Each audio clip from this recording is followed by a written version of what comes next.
Good evening, everyone, and welcome to the Flagler Weather Update. This is a satellite image right about 7:30 in the evening on the 22nd of June, 2025.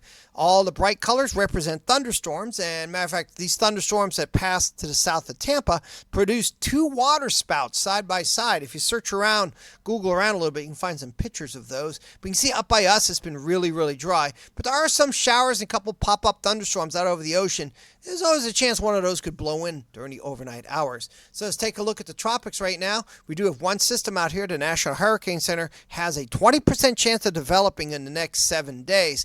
But this is moving away from us, and taking a look at the satellite imagery, there's that system right there.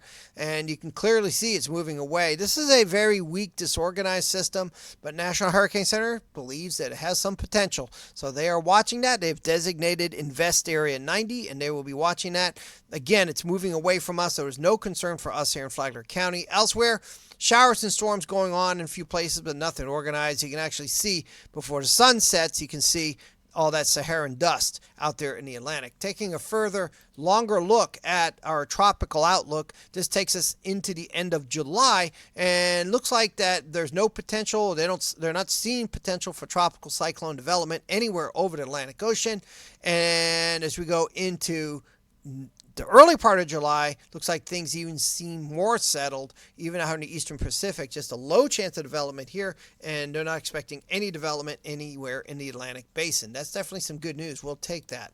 So taking a look at the weather the next several days, so let's go ahead and see what's going on. So we do have high pressure that is in control over here in the southeast, and then by Monday, high pressure digs in a little bit further, and then by Tuesday, it even digs in even further, and you can see that it's actually kind of drying things out a little bit over Flagler County. So high pressure, suppresses showers and thunderstorms from developing.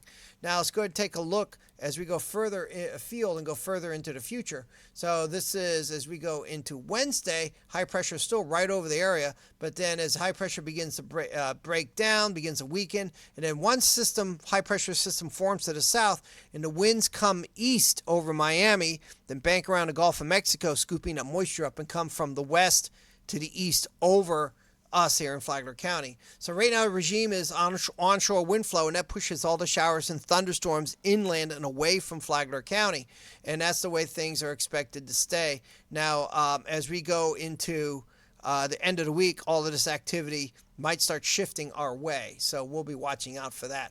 So let's take a look at our forecast potential. Rainfall potential through the next 7 days, we're looking at anywhere from half-inch coastal areas to maybe an inch inland to maybe inch and a half well inland. So let's take a look at precipitation chances. So for tonight, maybe just about 11% chance of a shower blowing in off the ocean. It's a very low chance. But as we go through the week, still very low chances as we go into Wednesday. Maybe a 20% chance, so there's a little bit of an uptick. But when we get to Thursday, look at this. Now we're getting up to about a 50% chance of showers or thunderstorms here in Flagler County. The best of those inland, still a chance along the coast. But as we go into, as we go into Friday, we even see higher chances now countywide. Again, the best of those inland. And as we go into Saturday, even higher chances, 60 to 70% chance of showers and storms. And of course, that's a long way off. There'll be some tweaks to that. Let's talk about temperatures now real quick, so we'll find out how hot it's going to get. So we're looking at high temperatures, generally not many changes. For tomorrow, high temperatures, 90s largely, 80s at the beaches because of the sea breeze. And as we go into Tuesday, kind of the same thing. It's kind of the same thing throughout the rest of the week, but when we start getting into Saturday, now we're looking at high temperatures in the 90s, almost all the way to the beaches. So kind of the same thing until we get to the end of the week. Then we're going to see hotter temperatures county-wide. And that's likely because those winds will start coming from the southwest and going off to the northeast. Low temperatures still holding, low temperatures still holding in the 70s overnight, warmer at the beaches. So that's a signal that we're going to see those rain chances increase as we just discussed, and those temperatures coming up as well.